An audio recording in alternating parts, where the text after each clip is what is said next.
Okay, good morning po sa inyong lahat. It's 8 o'clock in the morning here in the Philippines.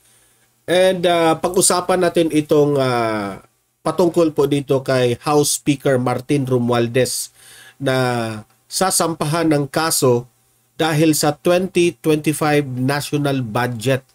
Okay, at least meron na pong nagsampa ng kaso dito kay House Speaker Martin Romualdez. Kasi po, whether he is guilty or not guilty patungkol po dito, dapat meron po talagang magreklamo dito. Kasi unfair naman yan sa taong bayan, no? So, wala talagang ni isang Pilipino na magrereklamo.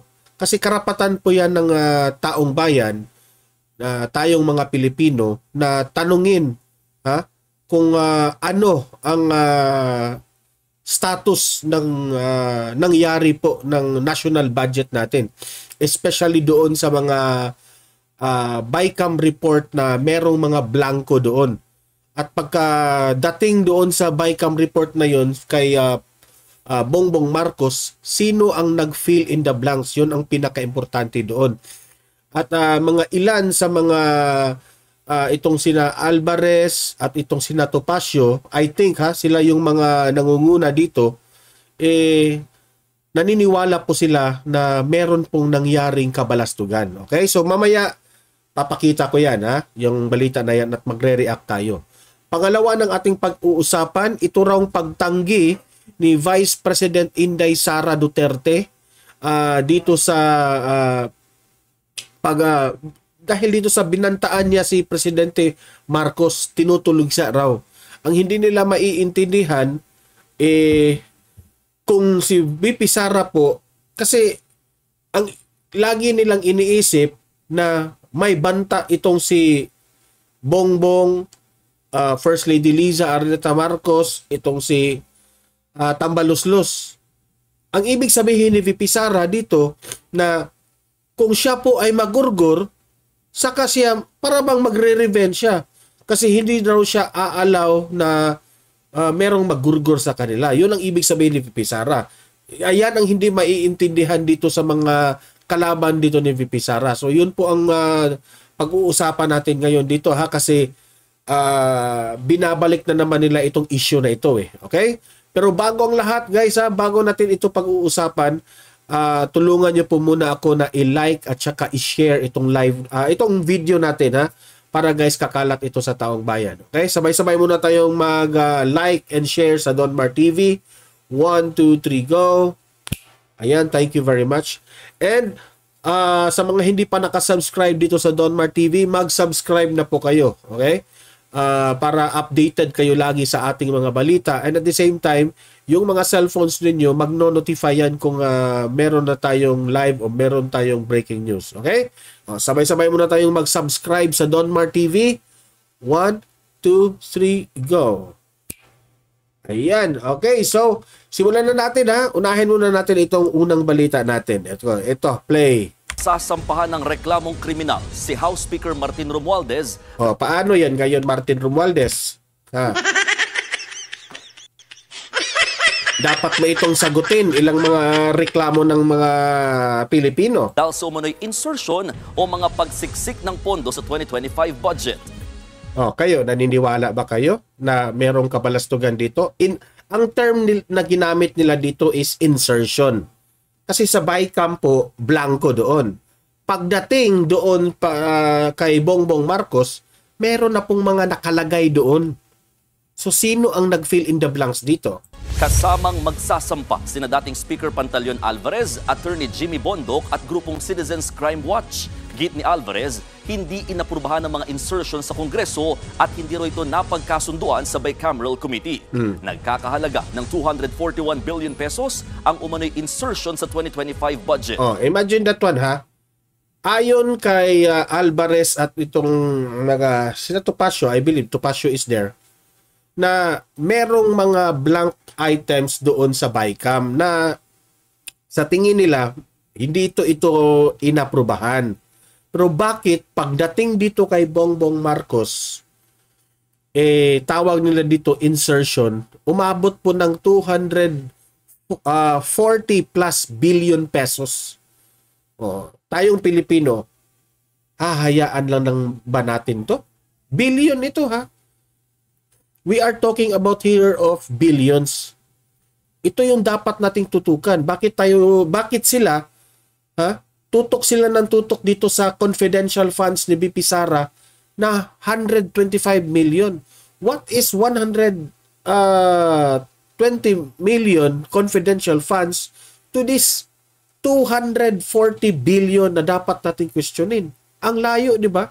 Billion ito, 240 billion. I think 241 billion yan. Di ba? Ito yung dapat tutukan ng Pilipino. Ito dapat ang irereklamo nila Castro. Bakit kayo iiyak dyan sa confidential funds na 125 million? Tapos sinabi pa ng COA, malinis si BP Sara. Ito yung dapat niyong tutukan, no? Halatang-halata, namumulitika lang talaga kayo. Ikinagulat din daw ni Alvarez nang matanggap ang BICAM report na may mga blankong items pero nang pirmahan ng Pangulo ay kumpleto na mga ito. Posible rin daw na pagdating kay Bongbong Marcos, kumpleto na. Kumpleto na ba ang plano? Nagtatanong lang kami. Kumpleto na ang plano? Ha? So, party na naman tayo dito? Nadali ang impeachment kay Vice President Sara Duterte para umano pagtakpan ng maanumalyang insertion. Nakatakdang isampa ang reklamo sa Quezon City Prosecutor's Office sa Lunes. Ito po ay nagkatotal ng 241 billion. Ngayon po, ewan ko kung matatawag natin na typographical error yan. Itong si Martin Romualdez, siya ang may pakana nito lahat. Mga kapatid, Jess... So, yun po ha. Matinding ano yan ha. Matinding, anong tawag dyan? Matinding mga akusasyon po yan ng ating mga kapwa Pilipino natin na dapat po itong sagutin ni Martin Romualdez. Na may nakikita. Duda ako rito, bago ito nila sinampahan, nila Topacio at itong si Alvarez, sa tingin ko may nakikita talaga sila dito eh. Ito, mga magagaling itong mga lawyers ito eh. Alam ko naman, nakakasiguro sila na meron itong, there is really something wrong. Kaya, baka akala mo Martin Romualdez in power ka lagi dahil ikaw ay House Speaker. Hindi ganyan ang buhay. Okay? Bilog po ang mundo natin. Okay? Hindi sa lahat ng panahon ito yung advice ko sa mga politicians. Ito in general na ito ha. Hindi sa lahat ng panahon sa mga meron mang gumagawa. I'm not talking na si Martin Romualdez guilty na po siya rito. Hindi ko yan sinasabi. Wala tayong ebidensya dyan. Sina Topacio o sina Alvarez ang makapagsabi niyan kung meron silang ebidensya. I'm talking here in general sa mga government official na may kapangyarihan na nakaupo ngayon sa pwesto ng gobyerno. Hindi sa lahat ng panahon ay hindi matutuklasan ang inyong mga kabalastugan na ginagawa. There will come a time, matatapos rin yan. Kasi, I'm talking sa mga corrupt officials na hindi po na yung hindi pa alam ko, ang dami niyan. Alam ko ang dami. Marami kayo na hindi po natutuklasan ang mga pinagagawa ninyo. Hindi sa lahat ng panahon na kayo po always po maganda ang buhay ninyo dahil sa mga pagnanakaw nyo sa kaba ng bayan. mananagot kayo dyan. Sabi nga ni VP Sara, ang gaba, dili magsaba. Worst na talaga ang Pilipinas. God save the Philippines, ika nga, sabi ni VP Sara. Okay? At dahil dyan, eto pa, si VP Sara ngayon, ha? Ibinabalik na naman nila itong issue patungkol doon sa gurgur issue. Oh, eto ha. Panoorin natin. Pumalag ang ilang kongresista sa pagtanggi ni Vice President Sara Duterte na binantaan niya ang buhay ni Pangulong Bongbong Marcos. Git nila, suportado ng mga ebidensya mga article of impeachment laban sa bise. Nasa frontline ng balitang yan, si News 5 Mindanao correspondent Bril Montalvo. Magkita na lang sa impeachment court. Iyan ang buwelta ni Manila 3rd District Representative Joel Chua sa naging pahayag ni Vice President Sara Duterte kahapon sa kanyang press con. Naitanong kay VP Sara kung ano ang pakiramdam niya matapos ma-impeach ng Kamara. Ang pabirong sagot ng Vice Presidente. Mas masakit pa ang maiwanan ng boyfriend o girlfriend kesa ma-impeach ka ng House of Representatives. Dagdag ni Chua, isa sa mga impeachment prosecutor, handa na raw sila kay VP Sara. Giit naman ni Surigao del Norte Representative Robert Ace Barbers, matibay ang mga ebidensya para sa impeachment charges laban sa bise. Sinabi yan ni Barbers matapos sabihin kahapon ni VP Sara na hindi umano niya binantaan ang buhay ni Pangulong Bongbong Marcos. I did not make an assassination. Ako nga hindi ko maiintindihan sila, di ba? Si VP Sara, sinabi niya yun kasi may banta ang buhay niya. Di ba? If you will try to dig deeper about the sitwasyon na binigay ni VP Sara, may gustong o may nagtangkang kunin ang kanyang buhay. Gugurgurin si VP Sara. No, sabi ni VP Sara, kung magurgur ako, wala na siyang ibang pagbibintangan dyan. At magre-revenge siya. Yun ang kanyang ibig sabihin. Instead na nakatutok sila doon na may banta ang kanyang buhay, mas tinututukan pa nila yung sinasabi na magre-revenge si VP Sara. Yun ang mali ninyo eh. Kung may threat yung ating Pangulo at ang ating mga House Speaker at mga First Lady, may threat rin itong babaeng ito na si VP Sara. Oh. Pero bias kayo eh. Ang Pangulo lang at yung si tambaluslos ang inyong concern, but you are not concerned of the Vice President. Nation threat to the President. Sila lang nagsasabi niyan. Ayon sa mambabatas, kasama raw sa first article of impeachment ang naging pagbabanta umano ni VP Sara sa Pangulo dahil may kalakip itong mga ebidensya gaya ng video. Kabilang dyan ang sinabi niyang ito. Nga, whatever your evidence is, bago sinabi yan ni VP Sara, sabi niya may nagtangka sa kanya. Okay? Hindi naman yan magugurgur si Bongbong, si Tambaluslos at si First Lady kung hindi maunang magurgur si VP Sara. Di ba?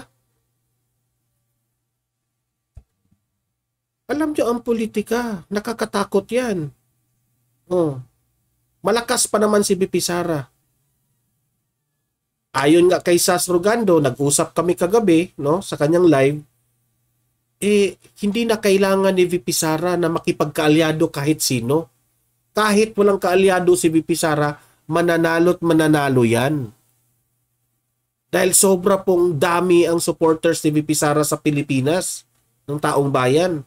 Noong Nobyembre. May kinausap na ako na tao. Sinabi ko sa kanya, kapag pinatay ako, malinaw yun ha, kapag magurgur siya, patayin mo si BBM, si Lisa Araneta, at si Martin Romualdez. No joke. Very clear yun ha, na revenge ang kanyang gagawin. O di paano yan? That's ibig sabihin, huwag nyo talagang gurgurin si VP Sara. Di ba? Kasi kung magurgur, kung gugurgurin nyo si VP Sara, alam nyo na kung ano mangyari. Di ba? So wag niyong gurgurin. Ganon kasimple. Dagdag pa ni Barbers, lahat ng articles of impeachment ay mayroong basihan at may kalakip na ebidensya. Kumpiyansa umano si Barbers. Alam mo, Barbers, manahimik ka na lang. Manahimik ka. Ha? Alam mo, Barbers, gumawa ka ng batas. Huwag kang makialam sa away ng Marcos at away ng Duterte. Itong dalawa, Marcos, Duterte. Away ito ng Marcos at Duterte. Huwag kang makialam. Tutukan mo ang mga problema ng Pilipinas at gumawa ka ng batas, ha, para gagaan po ang buhay ng taong bayan. Yun ang tutukan mo. Wag mong tutukan. Walang makuha ang Pilipino dito sa away ng mga Duterte at mga Marcos. Ha? Kaya ikaw, Barbers, wag kang makialam. Wag kang makialam. Nalalabas ang katotohanan sa impeachment trial ng Senado. Ayon naman kay Senate President Chis Escudero, hindi nila maisasagawa ang impeachment trial ngayong nakabreak ang Kongreso. Tingin ni Escudero, sa pagbabalik na ng sesyon sa Junto ang pinakamaagang pwedeng mag-convene ang Senado bilang impeachment court. Pagkatapos na rin yan ng Bilang Pilipino 2025. Nagbabalita mula sa... So, alam nyo sa totoo lang, yung pinag-usapan namin ni Sas kagabi sa kanyang live,